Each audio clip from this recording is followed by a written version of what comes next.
नमस्कार दर्शकबिन, एसटिभी खबरको शैक्षिक सञ्चार कार्यक्रममा यहाँहरू सबैलाई हार्दिक स्वागत एवं नमस्कार। यहाँहरूको साथमा छु म जेबी दीपक अधिकारी। आज हामी शैक्षिक सञ्चार कार्यक्रम अन्तर्गत विभिन्न व्यक्तित्वहरूसँगको भलाकुसारीमा आज हामी उपस्थिति भएका छौँ। भर्खर मात्र आफ्नो उपन्यास अपरिचित बजारमा ल्याएर आफ्नो छुट्टै चर्चा कमाउनुभएका व्यक्तित्व, आदरणीय व्यक्तित्व सीमा पुरीज्यूसँग म कुराकानी गर्न गइरहेका छौँ। आजको यस शैक्षिक सञ्चार कार्यक्रममा यहाँलाई हार्दिक स्वागत एवं नमस्कार। नमस्कार, धन्यवाद। अपरिचित उपन्यास लिएर आउनुभएको छ। हजुर। यसले कस्तो खालको फिडब्याक, साथीभाइ, आफन्त सबैजनाबाट कस्तो खालको फिडब्याक पाउनुभएको छ? उहाँले यसलाई कसरी हेर्नुभएको छ? जसले पढ्दै हुनुहुन्छ, जसले पढिराख्नु भएको छ, उहाँले दिनुभएको प्रतिक्रिया कस्तो छ? अपरिचित अब भर्खरै मात्र अस्ति शनिबार मात्रै यो अब सार्वजनिक भएको छ, विमोचन भएको छ। हजुर। यसमा अब प्रतिक्रियाहरू आउने क्रम अझै बाँकी छन्, किनकि यो धेरैजनाले पढिसक्नु भएको छैन। एकदम अलिकति ठुलो पनि छ यो बुक। हजुर। 223 पानाको छ, त्यसकारण पनि पढेर प्रतिक्रिया आउनलाई केही समय लाग्ला। साथीभाइ, आफन्त सबैजना चाहिँ अहिले चाहिँ एकदमै खुसी हुनुहुन्छ, किनकि दोस्रो उपन्यास आएको छ। त्यसकारण सबैजना एकदमै खुसी चाहिँ हुनुहुन्छ, तर यसको रिजल्ट चाहिँ अझै आउन बाँकी छ। पक्कै पनि रिजल्ट चाँडै आओस्। सबैको सकारात्मक सोचको साथमा यहाँले जुन तयारी गर्नुभएकोमा सकारात्मक रिजल्टको हामीले ठुलो आशा गरेका छौँ। अहिले धेरै परिचित भएको छ यहाँको जुन उपन्यास आएको छ। सबैजनाले आदरणीय सीमा पुरीज्यू आफै व्यस्त रहनुभएको छ। आफ्नो जीवन, दैनिक जीवन धेरै सङ्घ संस्थादेखि लिएर आफ्नो जिम्मेवारी पनि उहाँले लिइराख्नु भएको छ। त्यसको बावजुद पनि यति ठुलो उपन्यास लेख्न सम्भव गर्नुभएको छ। यो प्रेरणा कहाँबाट प्राप्त गर्नुभयो? यो जब मान्छेलाई केही कुराको भोक लाग्छ, हजुर, केही काम गर्छु भन्ने एक प्रकारको भोक, केही प्राप्त गर्छु भन्ने, जब मान्छेलाई त्यो सिक्ने र केही गर्ने चाहना, त्यो भोक हुन्छ, त्यो लागेपछि मान्छेले जसरी पनि गर्न सक्दो रहेछन्। साँच्चीकै भन्नुपर्दा मेरो बिहानदेखि बेलुकासम्मको सेड्युल हेर्ने भने यहाँहरू सबैलाई थाहा छ, म एउटा गृहिणी पनि हुँ, एउटा आमा पनि हुँ। त्यसै गरी यस्तो एउटा सज्जन महिला साकोसको अध्यक्षको जिम्मेवारी लिएर काम गरिरहेको छु। यो पनि एउटा जिम्मेवारी कुरा हो। अन्य विभिन्न सङ्घ संस्था पनि छन् र त्यसमध्ये मेरो व्यक्तिगत कुराहरू पनि हुन्छन्। यी सबैलाई म्यानेज गरेर लेख्नु भनेको साँच्चीकै कहिलेकाहीँ म आफू पनि सोध्छु मैले कसरी गर्न सकेँ, तर पनि जुन मेरो एउटा चाहना छ मैले गर्नुपर्छ भन्ने, त्यो चाहनाले गर्दा चाहिँ मैले लेख्न सकेँ। र मेरो नितान्त यो लेख्ने समय भनेको रातिको बेलामा, जसलाई मैले आफ्नो निन्द्रा काटेर चाहिँ लेखेको। हजुर। यो लेख्नलाई कथावस्तु यहाँबाट कहाँबाट क्लिक भयो? कथावस्तु चाहिँ अपरिचित मैले धेरै अगाडि लेखेको कथा। लगभग 3 वर्ष लाग्यो मलाई यो कथा फाइनल गर्नको लागि। मैले पहिलो उपन्यास पढि आउनुभन्दा अगाडि पनि अपरिचितको केही खाकाहरू तयार गरिसकेको थिएँ र मलाई यसलाई अपरिचित किन भयो धेरैको जिज्ञासा पनि हो यो कुरा। अहिले अपरिचित उपन्यास, मान्छेले परिचयको लडाइँ लडिरहेको हुन्छ। सबै कुरा परिचयकै पछाडि मान्छेले जे काम गर्छन्, सबै परिचयकै पछाडि काम गरिरहेको अवस्थामा चाहिँ यो अपरिचित चाहिँ किन यो पछाडि हो कि जे जस्तो सीमापुरी एउटा नाम छ, एउटा काम छ, परिचित व्यक्ति हो र उसले अपरिचित किन ल्यायो त भन्ने कुरा सबैलाई लागिरहेछ। र यो अपरिचित के हो भने हामीले जसरी देखिरहेको हुन्छौँ, हामीले धेरै मान्छेहरूलाई देख्छौँ। जसरी मलाई मेरा धेरै आफन्त तपाईँहरू सबैजनाले मलाई देख्नु भएको छ, एउटा सीमापुरी, एउटा सफल व्यक्तित्व भन्नुहुन्छ, एउटा जिम्मेवारी बोक्न सक्ने, सफल भन्दा सफल केलाई भन्ने, असफल केलाई भन्ने त्यो हरेक मान्छेको सोचमा निर्धारण गर्ने कुरा हो। र सीमापुरी एउटा समाजमा एउटा पहिचान बनाएको मान्छे हो, एउटा परिचित मान्छे हो भन्ने जुन छ। तर त्योभित्र पनि म वास्तविक सीमापुरी हो कि होइन, म कस्तो छु भन्ने कुरा कहिलेकाहीँ चाहिँ हरेक मान्छेभित्र पनि एउटा अपरिचित मान्छे हुन्छ। र यसको कथा पनि त्यही हो। एउटा आफ्नो कर्मले चाहिँ एकदम फराकिलो पहिचान बनाएको, आफ्नै कर्मले कसैको पनि सङ्गत साथ नलिएर एउटा फराकिलो परिचय बनाउँदाखेरि पनि कोही मान्छे आफ्नै नजरमा पनि अपरिचित हुन्छ, ताकि ऊ आफ्नो परिचयको लडाइँ लडिरहेको हुन्छ भन्ने कुरा चाहिँ यसमा छ। र यो एउटा चाहिँ यस्तै अपरिचित मान्छेको कथा हो यसमा मैले जोडेको। यसमा जस्तो सामाजिक व्यक्तित्वहरू धेरै हुनुहुन्छ, पढ्नुहुन्छ, नवयुवाहरूले यसकोलाई अध्ययन गर्नुहुन्छ, त्यसरी गृहिणीले अध्ययन गर्नुहुन्छ, जो अफिसमा काम गरिराख्नु भएको छ उहाँले अध्ययन गर्नुहुन्छ, सारा व्यक्तित्वले यो अध्ययन गर्नुहुन्छ। उहाँहरूले सबैले पढिसकेपछि यो अपरिचित उपन्यासबाट उहाँले के सन्देश लिन सक्नुहुन्छ होला? यसमा पहिलोतया विशेषता यसमा चाहिँ एउटा सामाजिक भाव छ। हजुर।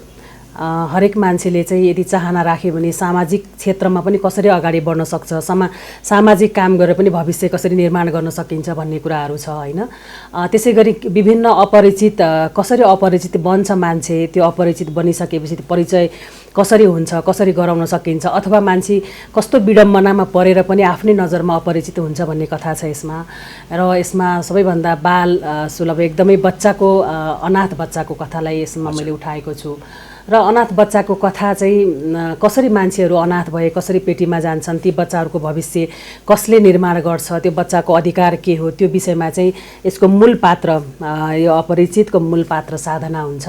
र उसले चाहिँ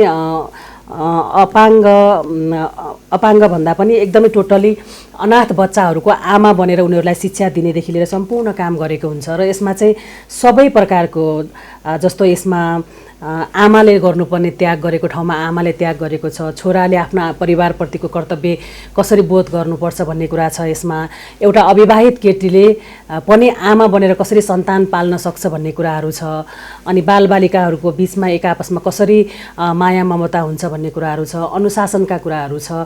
अनि यसमा प्रेम पनि छ, एकदमै एकतर्फी प्रेम गर्नको लागि मान्छेलाई भेटेर मान्छेलाई बुझेर अनि उसँग सँगै समय बिताएर प्रेम गरिन्छ भन्ने कुरालाई काटेर यसमा चाहिँ यदि हामी कसैलाई प्रेम गर्न चाहन्छौँ भने त्यो मान्छेलाई हामीले कहिले नभेटे पनि प्रेम गर्न सक्छौँ भन्ने कुरा चाहिँ यसमा प्रेमका कुराहरू पनि छन्।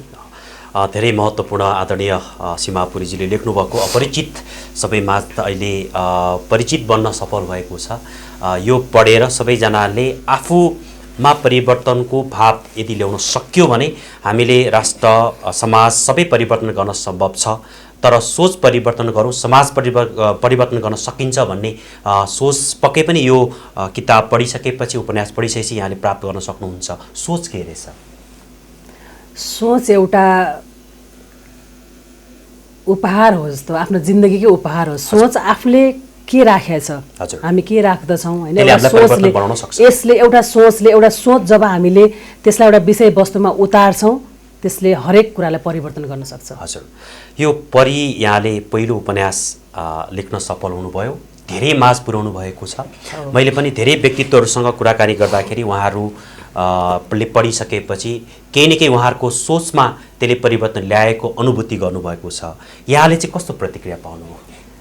मैले पहिलो मेरो पुस्तक परी, मेरो साहित्यिक पहिलो सन्तान भनौँ, परी बजारमा आएको 3 वर्ष पछाडि अब अपरिचित आइरहेको छ। परीबाट मैले यति धेरै अपेक्षा नराख्दा पनि यति धेरै माया मैले पाएँ, यति धेरै प्रतिक्रियाहरू पाएँ, धेरैजनाले यो मन पराइदिनु भयो। पहिलो संस्करण परी छापे पछाडि लगभग 6 महिनामा फेरि दोस्रो संस्करण निकाल्नु पर्यो यसको। र अहिले पनि बजारमा परीको उत्तिकै माग छ। हिजो अस्ति अपरिचितकै विमोचनमा पनि सँगै परी पनि भइदिएको भए हुन्थ्यो भनेर कतिजनाको त्यो माग पनि थियो। परी कथा वास्तवमा एउटा समाजको विशुद्ध सामाजिक कथा थियो त्यो होइन। त्यसले चाहिँ एकदमै हरेक पिँढीको मान्छेलाई प्रभाव बनाएको थियो र धेरैजनाको आँखामा आँसु पनि ल्याएको थियो। र परीले मलाई अझ धेरै लेख्नुपर्छ है अब भनेर अझ सिरियसली भएर लेख्ने चाहिँ प्रेरणा चाहिँ दियो। हजुर, अब भोलिको दिनमा यहाँले परिपछि अपरिचित आएको छ, अब के छ योजना? अर्को पनि तयार गर्दै हुनुहुन्छ? योजना कस्तो छ? यहाँले कस्तो खालको कथावस्तुलाई समेट्न खोजिराख्नु भएको छ? यो समाज परिवर्तनमा खेल्नुपर्ने भूमिकालाई यहाँले महत्त्वको साथ निर्वाह गरिराख्नु भएको छ भने अबको योजना के छ? अबको योजना दैनिक आफ्नो काम त छँदैछ होइन, सहकारीको काम छँदैछ, घर व्यवहार आफ्नो ठाउँमा छ। र साहित्यिककै कुरा गर्नुपर्दा चाहिँ मैले अब यसकै अपरिचितकै विमोचनकै सन्दर्भमा मैले आफ्नो तेस्रो उपन्यासको नाम पनि सार्वजनिक गरेको छु।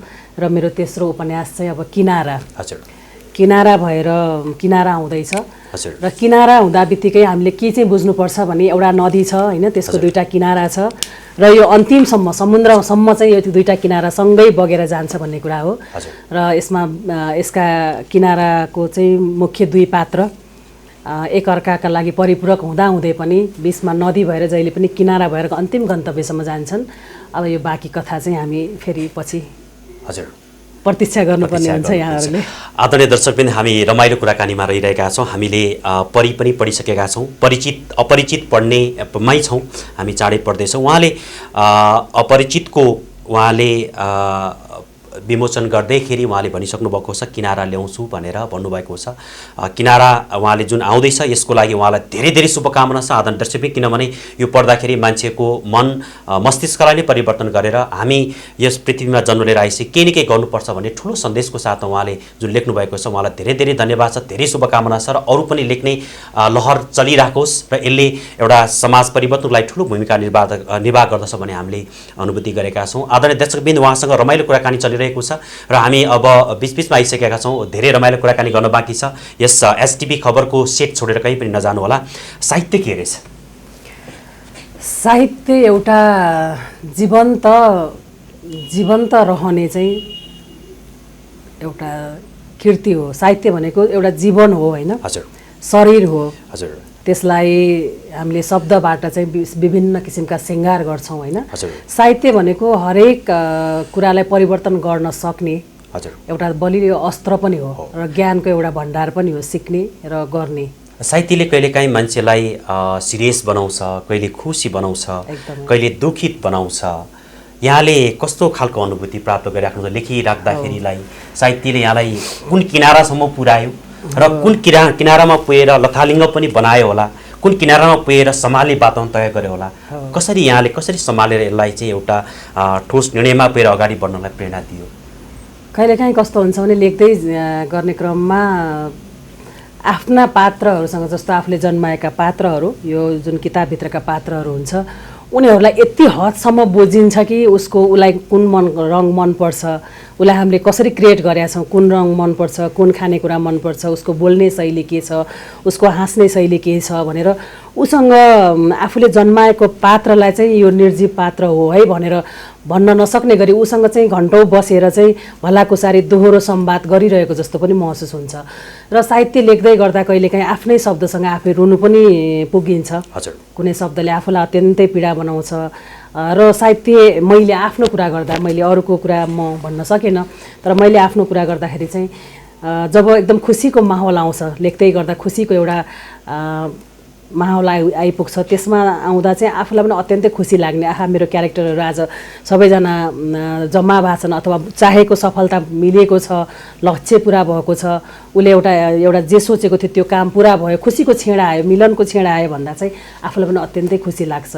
जब फेरि एकदमै त्यो अलिकति पीडाको पाठ आउँछ, अप्ठ्यारो किसिमको परिस्थिति आउँछ, त्यस्तो आउँदा चाहिँ ओहो भनेर जति पात्रहरूलाई त्यहाँ दुखी बनाइएको हुन्छ आफूले, र त्यो सँगसँगै जति मेरो पात्रहरू चाहिँ दुखी भइरहेको हुन्छन्, जति उनीहरू कहिलेकाहीँ आँसु खसालिरहेको हुन्छन्, कहिलेकाहीँ पीडाबोधको त्यो भारी बोकेर उनीहरू हिँडिरहेको हुन्छन् भने सँगसँगै म पनि लेख्दै गर्दा उनीहरूसँग त्यो पीडा महसुस गरेर हिँडिरहेको हुन्छु। म जे महसुस गर्छु, जति म दुख्छु, जति म भित्र आत्मा एकदमै दुख्छ, अनि म त्यही दुखेकै कुरालाई चाहिँ म उतार्न सक्छु। साहित्यको गहिराइमा पुगेर एकदम आफूलाई खुसी पार्ने आधार कसरी तय गर्नु भएको छ?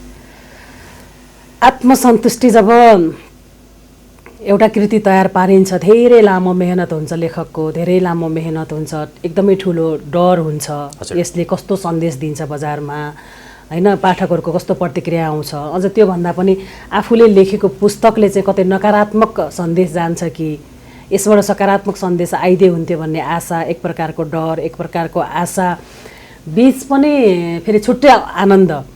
किनकि मैले जे सोचेँ, जे गरेँ सकारात्मक भएरै गरेँ र मैले जति जाने त्यति गरेको छु, पक्कै पनि यसले एउटा राम्रो सन्देश जान्छ भन्ने कुराको एक प्रकारको विश्वासले आफूलाई खुसी त बनाउँछ। तर भित्रभित्र एक प्रकारको डर पनि हुन्छ, मैले न्याय गर्न सकेँ कि सकेन, मैले मेरो जन्माएको पात्रहरूलाई उनीहरूले अझ धेरै न्याय पाउनुपर्ने थियो, अझ धेरै निखारिनु पर्ने थियो, मैले त्यो गर्न सकेँ कि सकेन भन्ने कुरा डर चाहिँ हुँदो रहेछ। एकदमै 100% म एकदम ठिक भयो, राम्रो भयो भन्ने कुरा चाहिँ कन्फिडेन्ट चाहिँ नहुने रहेछ। हजुर, आदरणीय दर्शकबिन, हामी रमाइलो कुराकानीमै छौँ। यहाँलाई पढि लेख्नुभयो, त्यसै गरी अपरिचित यहाँको अहिले बजारमा ल्याइसक्नु भएको छ, नयाँको सोचमा हुनुहुन्छ। यहाँको म व्यक्तिगत जीवनमा छिर्न चाहेँ, पारिवारिक सहयोग र साथ यहाँले कसरी पाइराख्नु भएको छ? यत्रो किताब लेख्नुहुन्छ, धेरै काममा व्यस्त हुनुहुन्छ, सामाजिक अभियन्ता हुनुहुन्छ, त्यसको बावजुद पनि अब यहाँले समय म्यानेज गरिराख्नु भएको छ। पारिवारिक सहयोग र साथ कसरी म्यानेज गर्नुभएको छ अथवा पाउनु भएको छ? हजुर दीपकजी एकदमै राम्रो प्रश्न सोध्नुभयो होइन। हजुर एउटा गृहिणी पनि हो, म अघि मैले भनिसकेँ, म एउटा गृहिणी हो, एउटा श्रीमती हो। घर व्यवहारदेखि लिएर यो अफिसको जिम्मेवारीदेखि लिएर विभिन्न सङ्घ संस्था सामाजिक अभियन्ता भएको हिसाबले पनि पाएको जिम्मेवारी होइन। तब मात्र मैले यी सबै जिम्मेवारीहरूमा आफूले गर्नुपर्ने आफूले दिनुपर्ने समय दिन सक्छु जब मेरो परिवारबाट मलाई सपोर्ट हुन्छ होइन। मेरो श्रीमान पूर्णबहादुर पुरी, उहाँले चाहिँ मलाई एउटा अभिभावकको हिसाबले, एउटा जीवनसाथीको हिसाबले गर्नुपर्ने कुरा आफ्नो ठाउँमा छ, त्योभन्दा पनि माथि उठेर उहाँले चाहिँ एउटा अभिभावकको हिसाबले, संरक्षणको हिसाबले चाहिँ मलाई हरेक पाइलामा साथ दिनुभयो र म आज यहाँ छु। मेरो छोराछोरी, एउटा छोरा एउटा छोरी छन् होइन, दुईजना छोराछोरी, मेरो श्रीमान, अनि त्यसै गरी मेरो आमा हुनुहुन्छ होइन। मेरो आमा जहिले पनि एकदमै सकारात्मक, अहिले मभन्दा पनि एकदम ऊर्जाशील हुनुहुन्छ। आमाको प्रेरणा गर्दाखेरि चाहिँ मलाई सबैभन्दा ठुलो कुरा मलाई पारिवारिक सपोर्ट छ। यदि म रातभरि बसेर कहिलेकाहीँ म राति अलमोस्ट सबैजना सुतिसकेपछि म लेख्न बस्छु, बस्दा राति म 3-4 घन्टा लेख्दाखेरि अनि म बिहान कहिले 8-9 बजीसम्म उठ्न सकिरहेको हुँदैन। त्यस्तो अवस्थामा, त्यो परिस्थितिमा पनि मेरो घरको वातावरण म्यानेज गरिदिनुहुन्छ मेरो श्रीमानले होइन। त्यो एकदमै ठुलो कुरा हो र यदि मेरो परिवारको सपोर्ट हुँदैन थियो भने मैले केही पनि गर्न सक्दैन थिएँ र मेरो सफलताको श्रेय चाहिँ मैले पहिलो प्राथमिकता चाहिँ मेरो परिवारलाई दिनुपर्छ। यो अपरिचित निस्किन साथ कस्तो खालको प्रतिक्रिया पाउनु परिवारबाट? एकदमै खुसी। मैले मेरो आमाको 73औं जन्मदिन थियो होइन। 73 जन्मदिनमा चाहिँ मैले मेरो आमालाई यो उपहार दिएँ। मैले आमा, मेरो दोस्रो सन्तान, साहित्यिक सन्तान मैले तपाईँको हातमा हालिदिएँ, तपाईँको जन्मदिनको उपहार यो हो भने।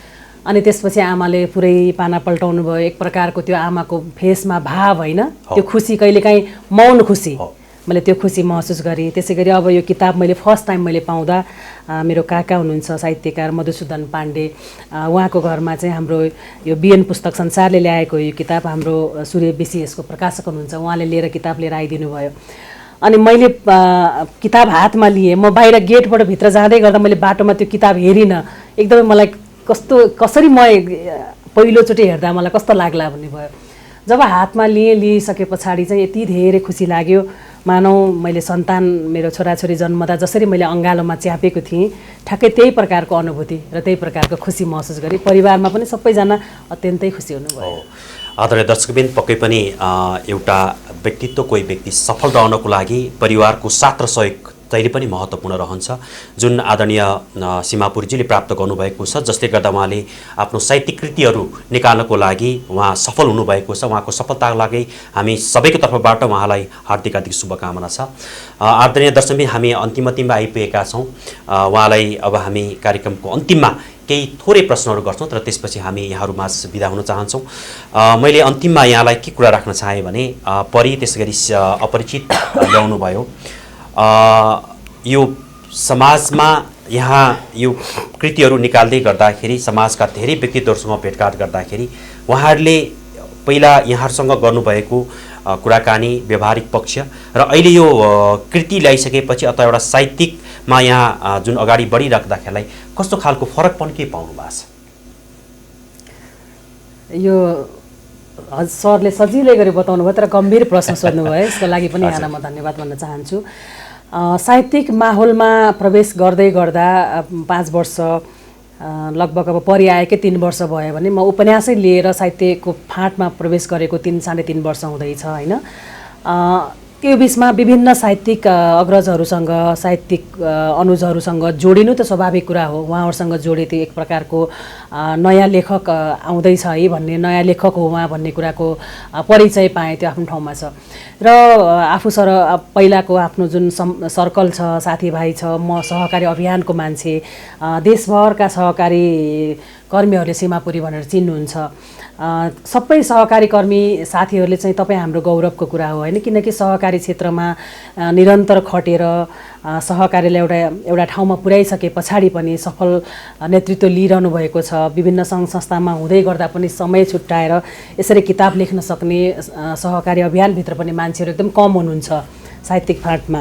भनेपछि सबैजनाले चाहिँ उहाँ एकदमै गर्व फिल गर्नुहुन्छ र मेरो पहिचान मेरो मेहनत मैले यसमा जति गरेको छु त्यो आफन्त साथीभाइदेखि लिएर सबैबाट चाहिँ एकदमै सकारात्मक र मलाई हेर्ने नजर दृष्टिकोण चाहिँ एकदमै उच्च एकदमै सकारात्मक दृष्टिकोण चाहिँ म माथि परेको मैले महसुस गरेको छु। सन्तुष्टि हुनुहुन्छ? एकदमै सन्तुष्ट छ, एकदमै सन्तुष्ट। अब देश विदेशमा रहनुहुने आदरणीय दर्शकबिन्दहरू, त्यसै गरी धेरै विद्यार्थी बालबालिकाहरू उहाँहरूले पनि यस कार्यक्रम हेरिराख्नु भएको छ।